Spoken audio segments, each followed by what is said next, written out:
The Great Lakes analogy. Why blaming genes for human health issues is like blaming fish for pollution-related tumors.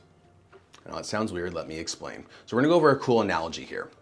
We used to pollute the heck out of the Great Lakes throughout the late 1900s. And as a result, fish, birds, and other animals were washing up to shore and dying with things like tumors and stuff like that. So the whole ecosystem was collapsing around the Great Lakes. Now, could you ever imagine a biologist investigating this scenario and concluding, these animals have bad genes and have the inability to self-regulate. The problem with the fish is the fish. No biologist would ever do that. But if we have humans washing off to shore, let's imagine humans presenting to a doctor with obesity, cancer, diabetes, digestive issues, infertility, depression, anxiety, ADHD. We actually have been brainwashed in thinking that the problem is with the human. But these conditions were almost unheard of just 100 years ago. And we know all these conditions have exponentially increased.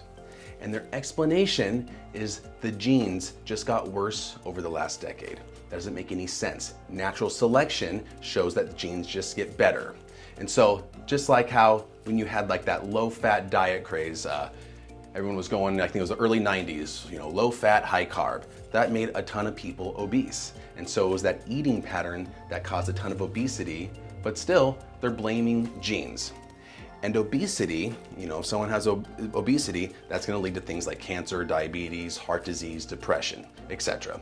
So now imagine the biologists investigating this scenario recommend setting up little hospital cubicles in the lakes to administer the little surgeries to the fish, chemotherapy and radiation.